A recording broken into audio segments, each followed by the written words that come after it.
So yeah, well, I realized when we first started doing this Hebrew Israelite thing, like it was just a few of us, the IUIC, and a few groups of people spreading this message. Here in this city, like in Toronto, like there was just me and the IUIC, and then yeah, a few people downtown in the main public place where a lot of people hang out, like Coastal Mall and stuff.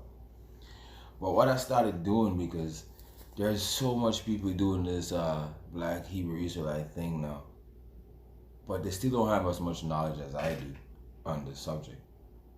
So what I do is because I'm not getting views, I'm getting cock blocked by YouTube, Facebook, a whole bunch of people, like they're just on me. They don't want me to get money, they don't want me to get rich, and they bite my heel. I gotta crush their head.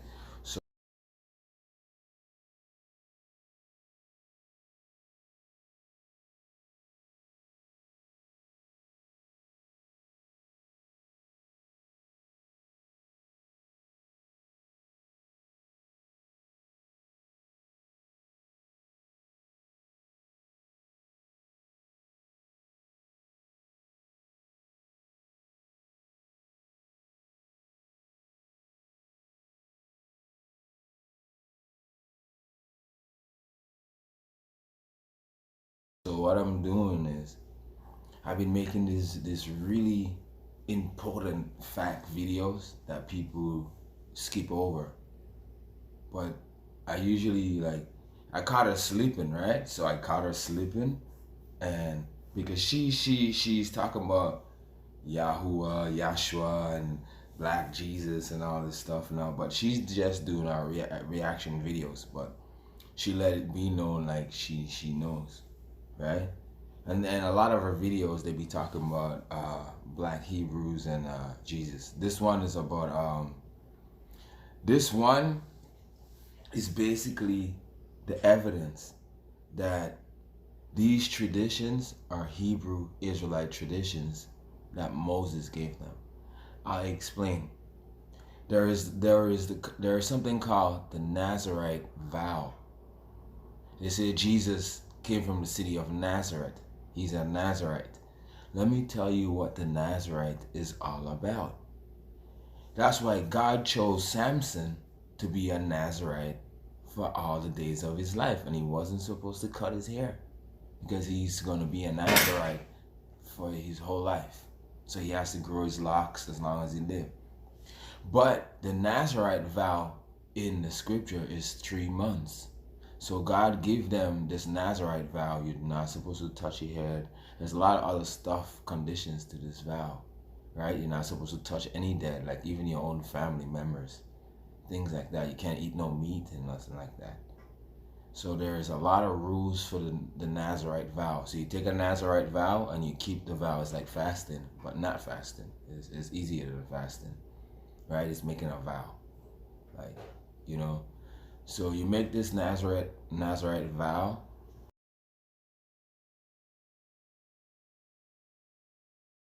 For 3 months, you grow your hair and you do all those spiritual things. But at the end of the Nazarite vow, you're supposed to cut your hair and burn your hair as a sacrifice with like frankincense and myrrh as a sweet savor unto the Lord or something like that. But I don't really know. You're going to have to go read that Bible and figure it out. But I caught her sleeping, and this is good evidence and she skipped over it because she missed it, right? But what I'm trying to say is she brings up a good video right here, and we're gonna exploit it.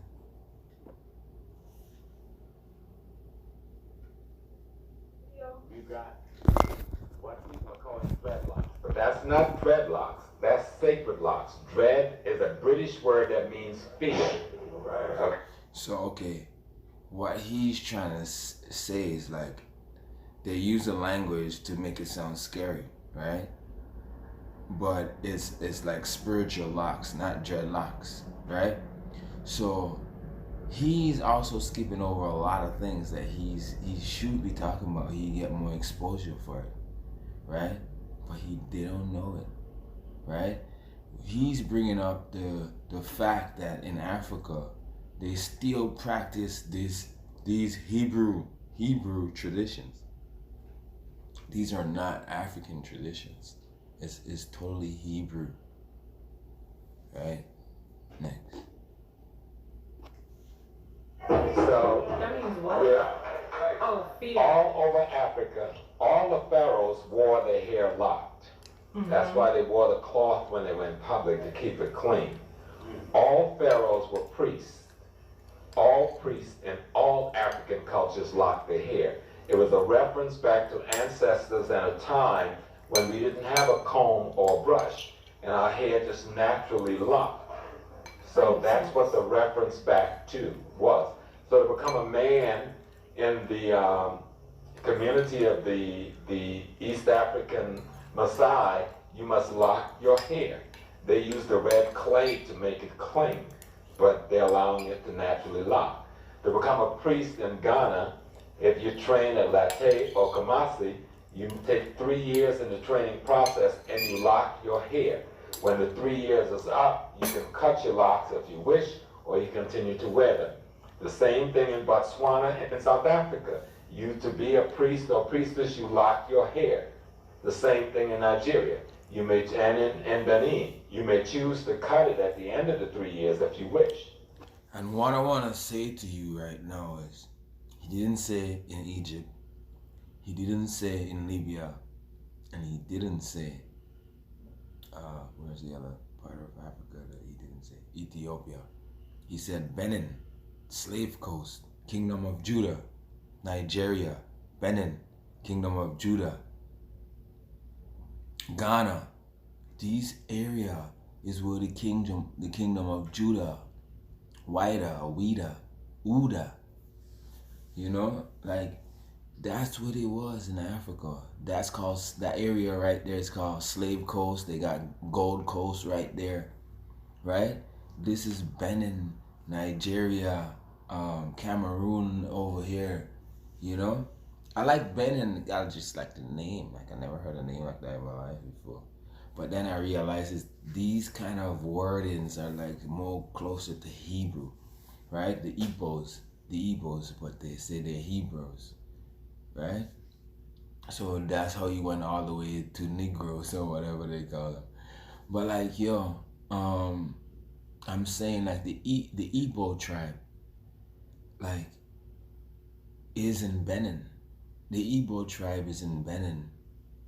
The Yoruba tribe, Yoruba or whatever they call them, it's in Benin, Ghana, Nigeria area. That's where they are. So these guys bringing up traditions that are Hebrew in a place where the so-called black Hebrew Israelites were kidnapped and brought into 400 years of slavery in the four corners of the earth. And you can't lie to me and say it's only America, because I ain't stupid. The rest of the world might be stupid, but I'm watching, I'm studying. And my memory is absolute. I can remember being a baby in my crib, standing up, opening my eye, and all I can see is bright light. And I had to wait until I can start seeing. I can remember those days. Like, you be careful. I'm very, very smart. My whole life, I've been trying to understand what these churches and Jesus and God is all about. Mainly, I wanted to be a better person because I was a badass motherfucker.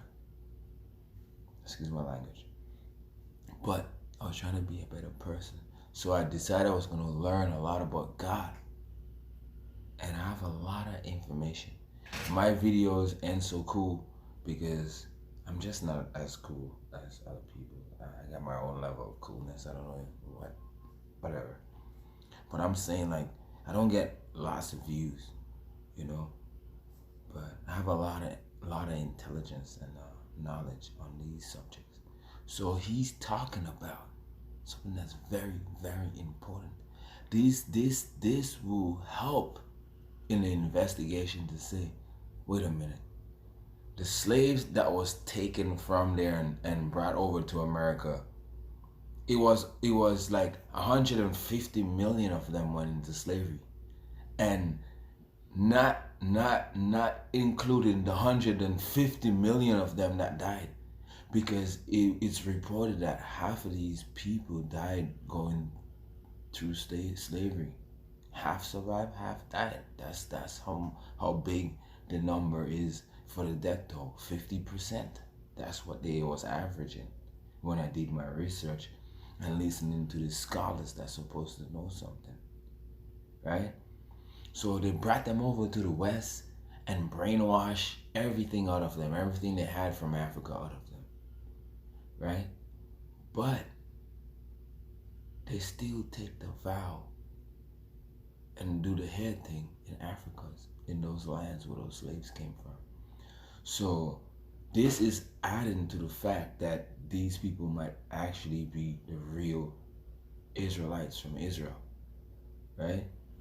So when it comes to Israel, the land of Israel, and the black Israelites, I don't touch that subject because God said let them grow up together. Leave them alone. Excuse me. Right? The wheat and the tear. But I believe the black Hebrew Israelites are the real Jews. And that's why Jesus told them back in the day, don't say Abraham is my father, because Abraham could pick up one of these stones and turn them into his seed, right? And they didn't understand what he was talking about, right? But I guess this is what the preaching to the Gentiles were all about, you know? But anyways, I don't want to go too far with this. You go read your own books. I'm talking about the evidence. So let's hear some more of his evidence. Locking of the hair is a very sacred phenomenon that reference the most... That reference what? I think he was going to say that reference the Most High. But you know who had locks? And it threw me off because I never read it until I read it. Meaning my eyes weren't open until I was able to see, because Yahuwah blessed my eyes. She ain't got all the information. Second, to be exact, but hey, I'll go look it up to Samson. But Samson had locks, and I was this close to getting locks. I be doing this, I be chewing shit in my hair. But yo, I like her. I'm not hating her. Don't get me, don't take me the wrong way, because I come off edgy or whatever the fuck I come off as. You know, everybody has their own struggles in life and stuff like that. So, just for the record, I like this girl. This is why I'm watching her video. But I always look for someone to miss something so I could point out what they miss and make a big deal about it. It's just what I do. I'm actually trying to get people to view these videos and ask me some fucking questions or some shit. You know? Yeah, I'm swearing. I'm motherfucking swearing. I know. Go read the Bible. Don't watch my sin. You go get the beam out of your eye before you try to come take the little dirt out of my eye. Okay? Thank you very much. You like the government if you judge it. Alright? The whole government is gay, but they want to judge people and put them in prison. And then kick on their ass. Okay, next. What I would look like with them? Money, beautiful, pretty, I love them. I just can't do the fuzziness. I love versatility. I know you can do that with love. So I 100% love this girl. I liked her. And I was watching this video and I paused it before she started talking that shit. Like, she don't like too much fuzziness. I get it. It's fuzzy, it's hard to do it. But yo, that made me like her a little bit less. So she's at 98% right now. I still like her, but that 2% that's missing means that I can't marry you anymore. You don't like fuzziness.